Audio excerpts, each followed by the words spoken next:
you can't use the services of Lewis for the rest of the end of the year. It just seems it's a ban for the Springboks and South African teams. I saw someone on social media making a subtle joke on possible replacement for Lewis, which was later taken off. But in all honesty, what is your thoughts on the ban? And there seems to be a common trend for South African players getting banned, and other nations getting red card rescinded. Yeah, well, as I said in the past of Mapimpi and Wolf van Indruk, it is what it is. It's Lewis' decision now. Will he appeal that? And I think he'll make that decision the next day or two. He's going to stay with us here and help us prepare for Ireland. Obviously, that is a big game for us, but Italy is at hand and Italy is the first game. But we would have loved to have Lewis available for the Irish Test match. It was quite ironic. That he's always missed big games either through injury. I think once in his life, in a 20-year rugby career, he's got one off-field red card, never other yellow cards or any foul play. So we sad for him, because he's a guy that went through a hell of a lot, not just in his personal life, but in his rugby career as well. And missing out on a big test match like Ireland next weekend, that's not great, but we have to accept that, and we won't call up anybody else. We 33 guys in the camp currently, and we feel we've got enough locks to cover us like a World Cup squad size is 33, and that's even more games. This is a 5-week tour. So yeah, it's not nice, but we'll have to make plans. Percy? Zina, thank you so much for the opportunity. Goeiemiddag, meneer Rasmus. Rassie, kan ek jou vra, meneer, gewoonlik 'n joernalis soos myself, Percy Young, sal bijvoorbeeld nie verlede gesê het dat Italië baie 'n formaliteit vir die Springbokke behoort te gewees het. Kan ek jou vra vir 'n span wat al reeds 2 keer teen hulle vanjaar gespeel het, wat is julle benadering teenoor hierdie Italiaanse span, meneer?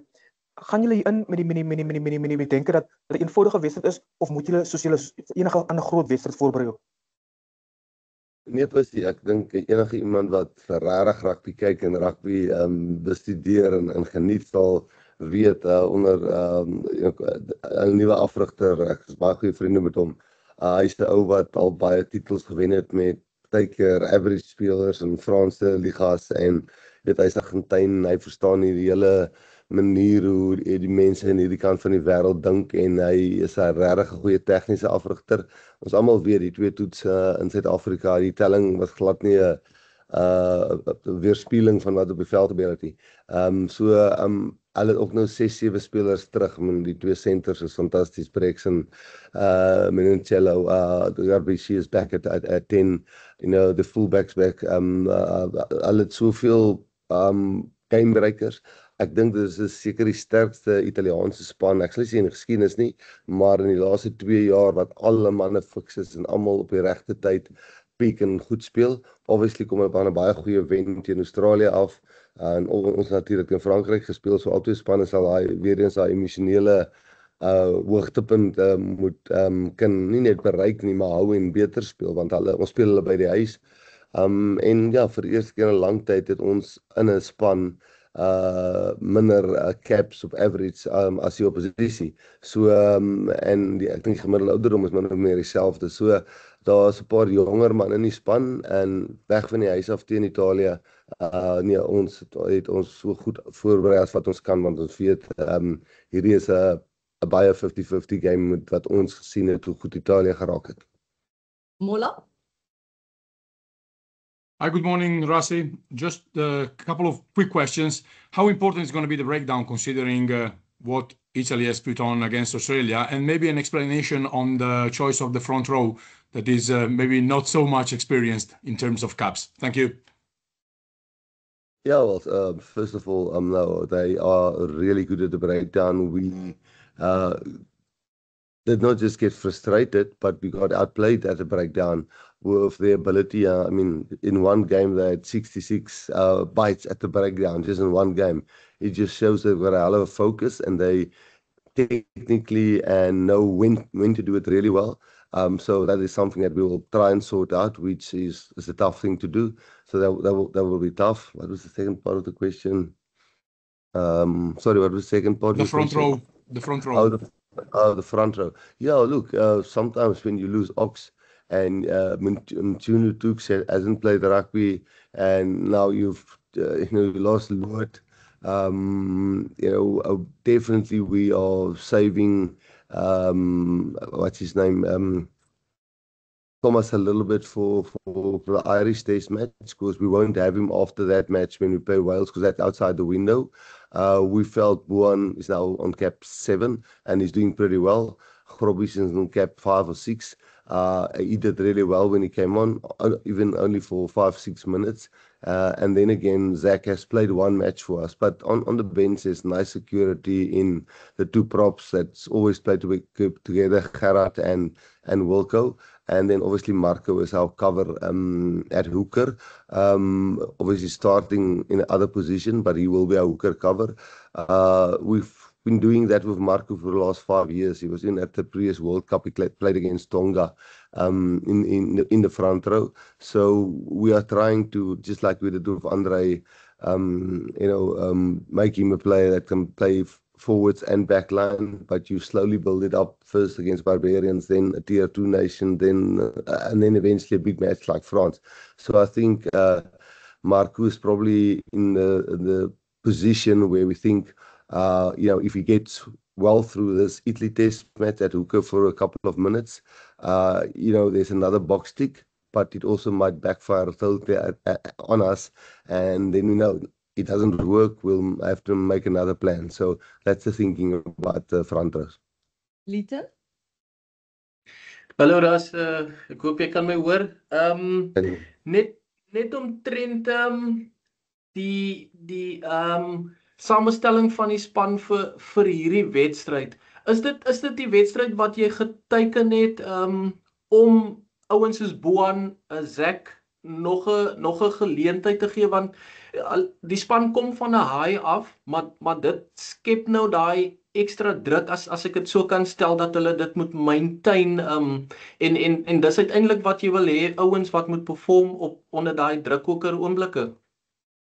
Ja, ek dink jy is 100% reg, en ek dink ons het al ons lesse geleer aan die World Cup toe ons Frankryk gespeel het, en toe presies dieselfde span teen Engeland gespeel het met 'n 5-3 split, en ons was baie pap in daai game gewees, en ons het daai game uitgegrind.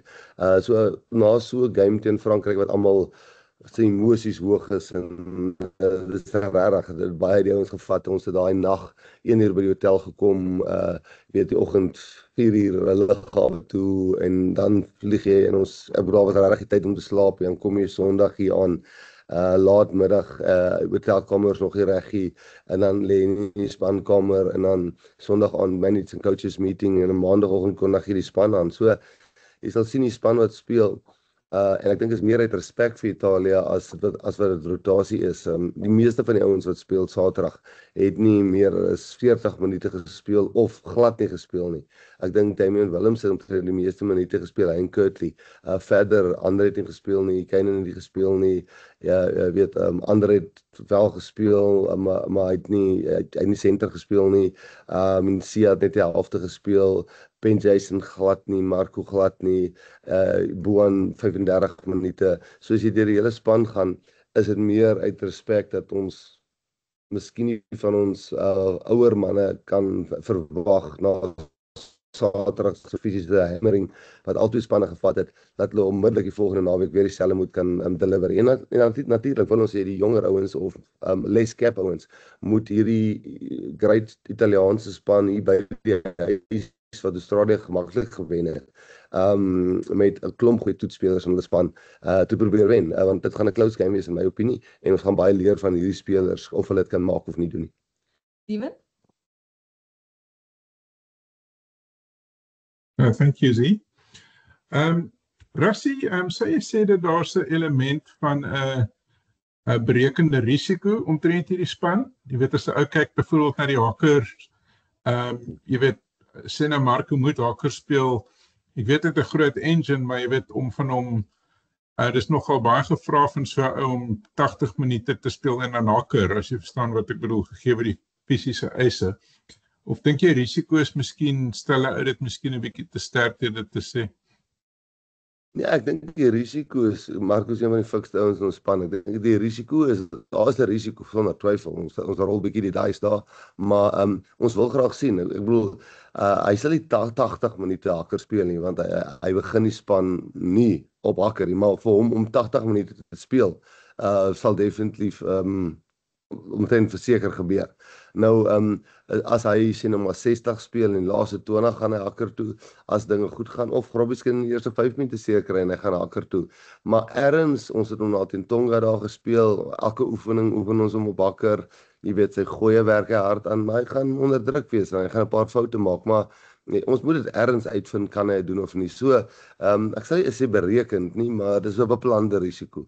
Want en ja, ek dink dit kan die game baie close maak as dinge nie sy kant toe gaan en ons kry 'n vroeë injury, net soos wat ons al met 'n 7-1 split gegaan het en jy kry 2 beserings, dan het ons eers glad nie 'n fly-off gehad nie of met 6-2. So baie keer voel jy selfs al natuurlik wil ons die game wen, maar selfs al verloor jy die game en jy sien o, hel, daai plan van jou het nie gewerk nie. Dan weet jy ten minste. Natuurlik wil ons die game verloor en natuurlik hoop ons Marco dit werk vir hom daar want hy is een van die tipe spelers met Sia wat bo hom speel. Jy wil hom so graag in die span hê want behalwe nou die lyn staan en die scrums wat maar seker 20 keer gebeur, is die breakdown 100 en tackles 200 in 'n game en carries baie meer in 'n game. En hy is briljant op dit. Jy weet so om hom meer minute op die veld te gee, ek dink die groot vraag is nou maar net hoe gaan die lyn staan en die scrums gaan waar ek dink jy's korrek, waar obviously 'n bietjie van 'n risiko is. We'll take the last 3 hands that are up and then we have to wrap up, guys. Mike? How's it, Rassie? Yeah, just looking at your midfield combination there of Ethan and Kanan, I mean, that could well be your centre pairing post-2027 World Cup. What are you looking for from those guys? Just talk us through that selection, please. Yeah, nice to talk to you. The big thing is, I think I know if you ask Ethan, what's your favourite position? He says 12. If we ask Kanan, what's your favourite position? No, Donnie Gerber was my 13. You know, and we've always used Kanan as done great things at 13, and we think he deserves a chance. Also giving Jesse a bit of a rest there. And I think Kanan, out of 20 matches, he lost once in the Springbok jersey, but he's just as comfortable on the wing.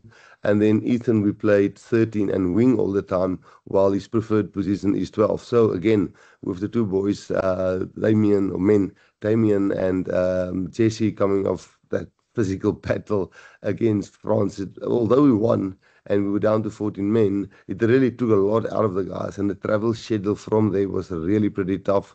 It was late nights to get here, you know, early morning flights and bus trips, and so, you know, the training on Monday was tough for the guys. They were really stiff, but the guys who's playing, you know, is pretty young. I mean, between Krappies, Morney en Andre is 31, maar daai twee centers is 22, weet Kirtley is 28, wie is ons aan die wing, Edwell is 27, 28, Gaza is 27, Grant is 29 op die bank, weet Mani is 28 op die bank, so ons het gevoel is meer 'n respek ding, en daai twee centers speel nou in die posisies wat hulle graag wil speel.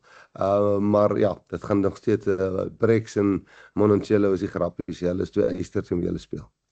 Great.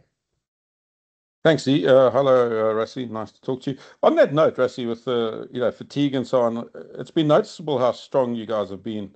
I mean, how much of that hard work you did in the Rugby Championship, I understand that the training was pretty brutal, is paying off now? No, I know trainings can't trainings can't simulate match situations, but I think there's certain areas like the scrums, you know, Zach might struggle this weekend, we're not sure, but giving him another chance, because we see what he does against Gerard at the scrum sessions, and we try to make the scrum sessions during the week harder than the actual scrums in the game, and he's getting better every week. So yeah, it's obviously we've played already 11 matches this year. We've 11, 12. There's another, the Barbarians 12. So we've got another 3 to go. So for us now, you know, gymming and doing fitness won't make us fitter in the last 3 games. So I think what you're saying is correct. And because we chopped and changed, we couldn't really get a lot of match fitness. But we're now at a stage where most of guys has at least 5-6 test matches under their belt. So yes, I think training help, and I also think the cohesiveness of players switching to different positions is becoming a normal thing for them. It's not something new, and yeah, I think those two combinations helps us a lot. Last question, Rolly. Afternoon, Rassie. When you first took over the team, you know, it was getting zero respect. We all know why. And fast forward to 2025, even the biggest critics seem to be saying all the nice things about the team. Does that bother you in any way, or do you feel that the players and everybody knows how to handle the praise as much as, you know, they handled the disrespect? Yeah, it's really nice to talk to you now. I think I know I've said it many times, but I'm going to repeat myself.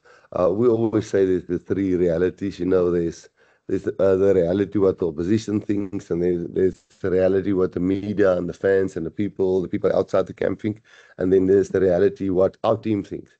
Now, we like to keep our reality as close to the truth as possible. So, you know, what other people say, negative or positive, I'm not talking about South Africans. We care what South Africans say about us, and we take it to heart. And people must not think we don't read social media. Most of the players, I do, because we want our country to be happy and supportive and love us like we love them, and when we play for them. So, no, the reality is, we go and look at the team sheet, we go and analyze the team that we play, and the noises that comes from outside. I'm not talking South Africans. You know, sometimes you listen to that and it's one hell of a praise, then you lose one game and then you're bad again. So the moment you start listening to that, the non-South African people giving comment on that, you kind of live in a real reality, in the truth. So yeah, we try to stay in the truth. Fantastic. Thank you very much, guys. Dankie, Rassie. Dankie julle. Lekker dag. Have a nice day, everybody. Cheers.